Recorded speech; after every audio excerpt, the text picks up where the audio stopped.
Now, if you do not click on the print link, AdvancedMD will not mark it as a successful print, and it will leave this open. So anytime you come back in a couple of days and try to submit more claims, it won't allow you to submit additional claims. It'll simply pull this up, the one that we have now for Abbott Andy and also Do Daphne, and say that you've got to print these first so that we know that you've generated these, and then we can move on and submit other claims. So make sure you do click on the print link, and not only that, you actually print it. AdvancedMD software can't tell whether you actually printed it or not. All it can do is tell if you actually clicked on the print link. Now, this being a demo key, if I had submitted my claims, the submitter type not being only the HCFA 1500 paper, but also the submitter type McKesson provider for all my commercial carriers and also my McKesson group for all my state carriers, they would be listed above the HCFA 1500 in the same line item format. It would say McKesson Group. It would have a count of how many claims went out for McKesson Group. Like, let's say if I had 3 Medicare claims, if all 3 went out, the number 3 would be listed. And also it would have a view summary link that you can click on and view the summary for the McKesson Group. Same thing for the McKesson provider.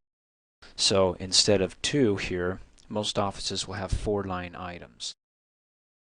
Now I want you to take a look at the numbers in the count column. Those numbers represent the amount of claims that were successful, that had no additional errors on there. Yes, that's right, you actually have a second guard here. The first guard was the claim inspector. Whenever we posted charges, the claim inspector found immediate errors that we were able to fix. Now the second guard comes after when it actually has opportunity to work with live data. So when you submit your claims electronically, while it's going and submitting them, AdvancedMD scrubs those claims a second time to find any other dirt. And if there are some, they'll automatically be pulled out of here. So that number you see in the count column, if it's 20 for all your state carriers, McKesson Group, it may be 25 that you intended and only 20 were clean. So to find the rest, down at the bottom here where it says click here to open Claims Center, click on that link and it'll pull you right to the Unbilled tab in the Claims Center. And you'll see I have a total of 18 unbilleds that weren't submitted electronically or successful at AdvancedMD in generating these claims. And again, it's because of the errors. Now, just like in the Claim Inspector, we're going to scroll down here and take a look at these errors and fix them one at a time. And then when we fix them, we'll check the box and click the Complete button. These unresolved Claim Inspector errors are due to the fact that I didn't clean up my Claim Inspector errors and fix them. So if I don't clean them up, they'll come right to the Unbilled tab and force me to clean them up. Like, for example, some of the errors you'll come across are the carrier has a blank payer ID. Now, if you recall, a little bit earlier on in the training, we had to get those 4-digit numbers for McKesson so we can bill electronically through McKesson to our insurance carriers. So, double-click on the error to get a little bit more detailed, and if we need to fix one, we do have a carrier button. And if it's related to the carrier, click on it. It pulls up the insurance carrier, and in which case it says it had a blank payer ID. Go to the McKesson's website, find it, and type in the 4-digit code, and then when we're done, click Save. We'll close out. Now once I fix this error, then also go to the Claim Inspector tab and fix that error, and let's pretend that we did do that. We'll check it and click Complete. And then once it's completed, it removes itself. It goes from the unbilleds of 18 down to 17.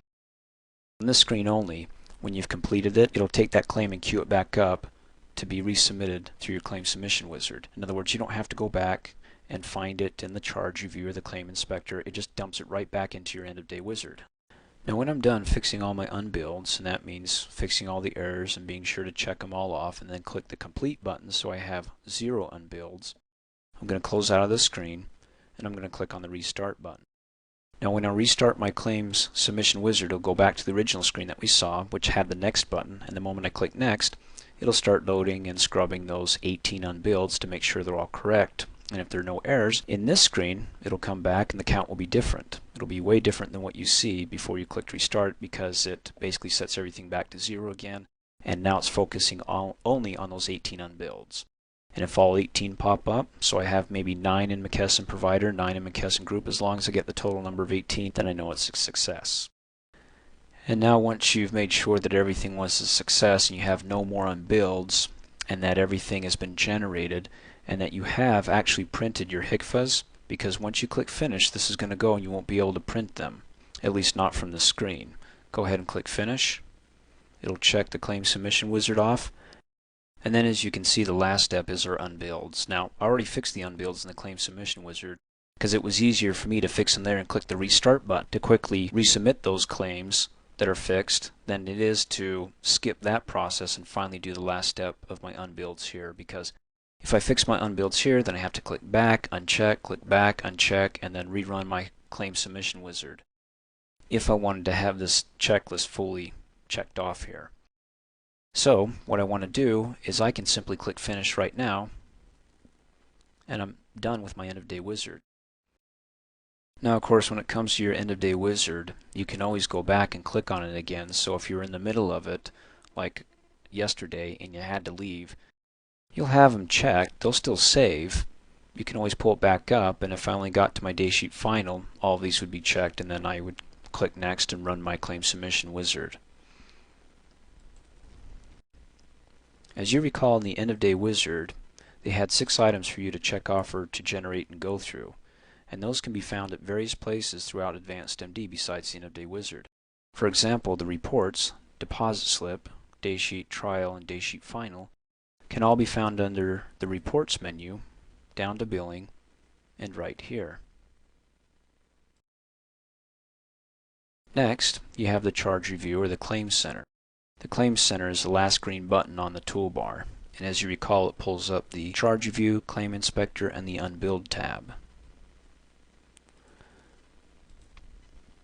Next is the Claim Submission Wizard, and that is the first yellow lightning bolt here.